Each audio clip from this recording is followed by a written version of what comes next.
welcome back to the channel. My name is Daniel and today I'm gonna tell you a story about how I bought and why I bought the cheapest X5M that was for sale in Australia. I'm also gonna tell you what happened afterwards, a couple of things that I really like about this car, a couple of things that I dislike about this car, and something that you should be looking at if you want to buy one of these, or even if you already bought one of these and you want to service it, you want to keep it up to scratch. So make sure you check out the video because there's plenty of valuable information to be shared. Now, there are people out there on YouTube that say that you're a dumb ass if you buy one of these cars, and I honestly don't think that is something fair to be said because, well, my point is, if you cannot fix this engine properly, you shouldn't be calling people dumb just because they want you to own one of these. All right, it seems a bit fake, the statistics that come out, just saying you're gonna have 60 hoses that have to be replaced. This is how much the hoses are gonna cost you. Well, no, man, not a chance. In fact, in this engine, you actually have, I'll say, 3 hoses that definitely have to be replaced, which is the Y hose on the valley of the engine and the 2 turbo coolant lines, which are the inlet and the outlets. And that's just because they absorb an enormous amount of heat and they are going to perish over time, especially that hose that lives in the valley of the engine, and they're going to start to leak and cause a bunch of trouble.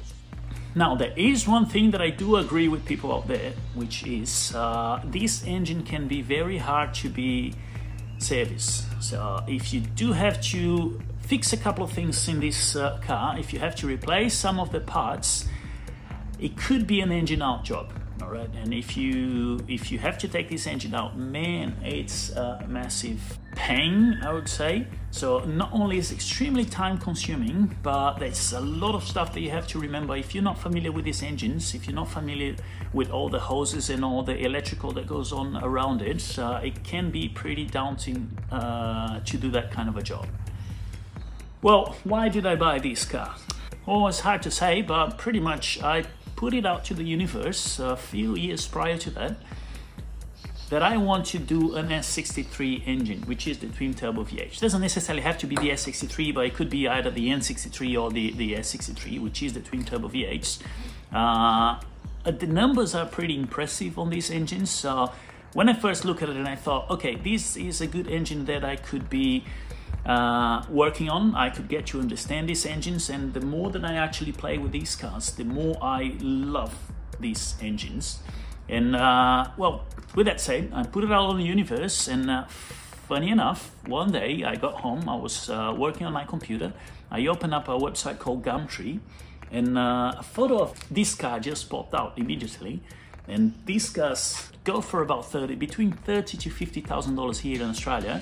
And the guy had advertised for $20,000. So immediately when I saw the price, and I thought, huh, there you go. Another guy there advertised a normal X5 as an X5M. But once I click on the ad and I open the photos, I saw, whoa, hold on, this is actually an X5M. So what's the catch here? Now, the guy that I bought the car, he didn't know much about it, and in fact, he's been putting 20W50 oil in it because he was leaking so much and he was blowing so much smoke. And then he said, well, the only way that I found out that I could avoid topping up the oil every single day was to fill up with 20W50, which is way thicker than these cars normally take.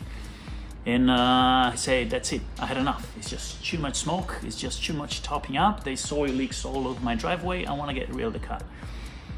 I spoke to him on the phone, so we organized a time for me to come and have a look on the car. The car was filthy inside and out. The engine had no noise or whatsoever. The engine was running pretty smoothly, but there was a lot of smoke coming out of the tailpipe, especially when you go on boosts. You look at the mirror and you couldn't see, like all of a sudden the cars behind you disappeared. And I went back home, I checked the price for all the parts and everything. I knew this was going to be an engine out job. All right, I knew that if I bought this car, I had to drop the engine and rebuild it straight away. And after analyzing all the information, I've done what every single mature guy could do, which is I went there and I bought the car. Yeah, I bought the car, and 2 days after I bought the car, the engine was out, and I started to strip it out and see what had actually failed in that engine. And this is one thing that I'm gonna put in a complete different video, which is gonna be the S63 and the N63 engines. For now, I just want to focus on the car, but yeah, make sure that you subscribe to the channel and you keep checking the new videos, because there are a lot of stuff on the X5Ms, on the M5s, on the X550i or 550i that is going to be coming out in the near future. Now, I'm going to tell you guys a couple of things that I like about this car and a couple of things that I dislike about this car. Now, it's hard to talk about this car without talking much about the engine, but as I said, the engine is going to be a different subject for a different video, but it's just amazing. Okay, it does have a lot of torque. It makes this car feels a lot lighter than it actually is. I am a big fan of the E70 platform as it is. It's a big SUV. I've got 2 young kids, so it's the perfect kind of car just to drive around town or go to the beach or take the strollers or take all the kids stuff. You can just put them both in the back seat. It's pretty comfortable, even if you're gonna have 5 people in the car.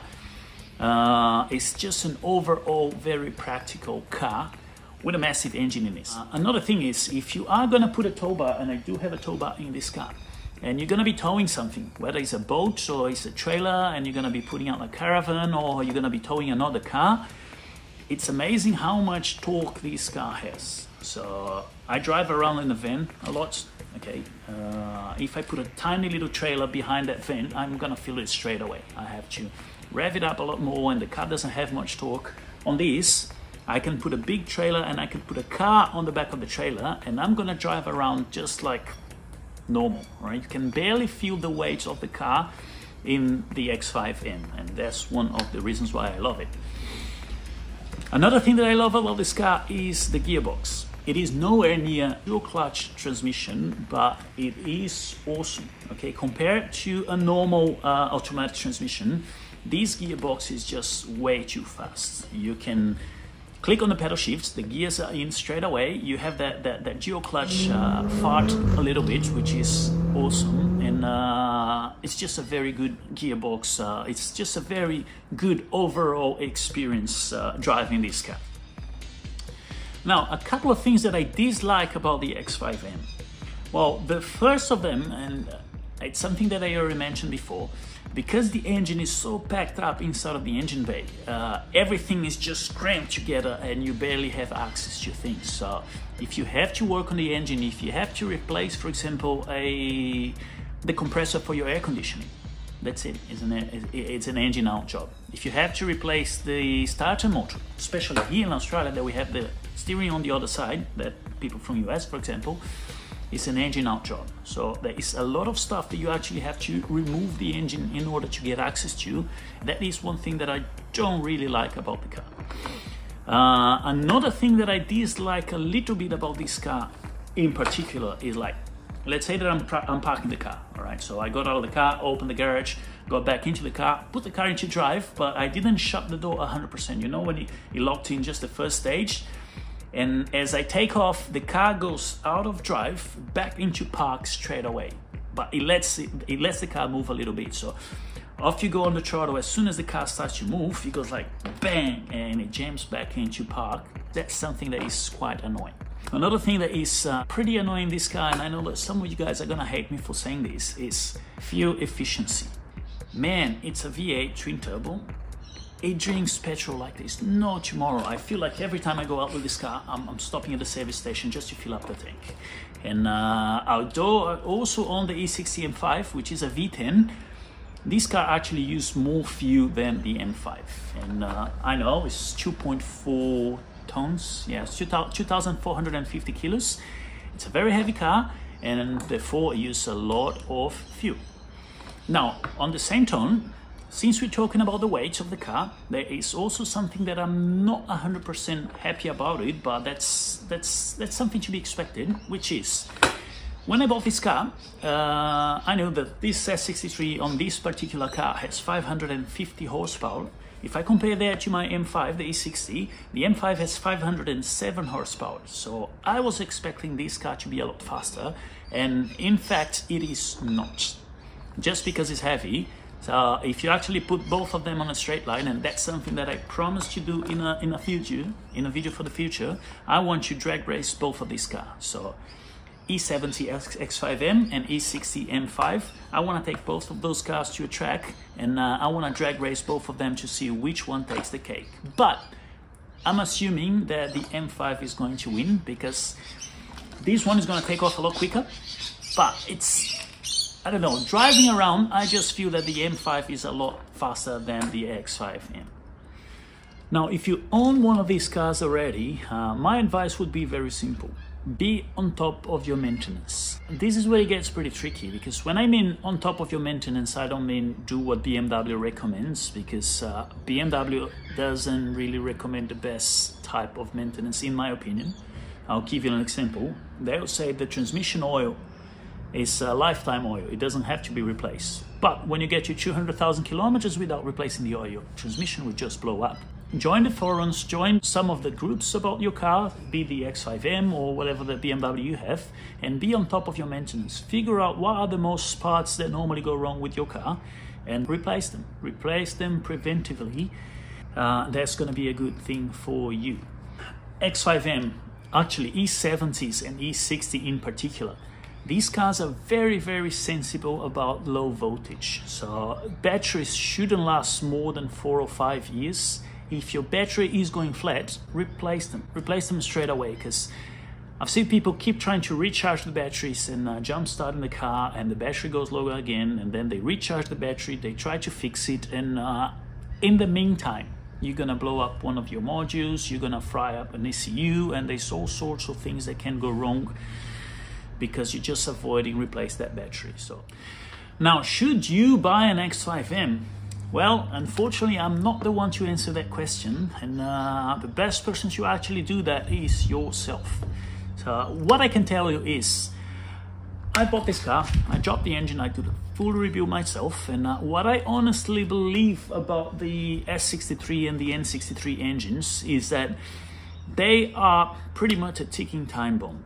It's gonna be a point of time where you have to take the engine out of the car and do a full rebuild, and ideally that's gonna be much cheaper if you actually do it before the car breaks down. All right, so it was the case of this car. I've got the engine rebuilt. The car was blowing up more smoke for a bunch of different issues. One of them was the cylinder walls were scratched, but again, once the engine was back in the car, I've done everything that I possibly could to get the old service, and it's been a dream to drive. All right, I've been driving around for about a year. I've put about 5,000 kilometers in it, and it's an awesome car. So if you are considering buying one, well, if you're a person that can do that, or if you have a friend that can do that, well, why not? As always, thank you very much for watching, and if you think this video was helpful, please do me a favor and hit the like button below, and also don't forget to subscribe to the channel. I have a bunch of videos on the S63 engines and on the M5s and X5Ms to come out, so make sure that you subscribe so you don't miss anything. Thank you very much, and I'll see you guys next.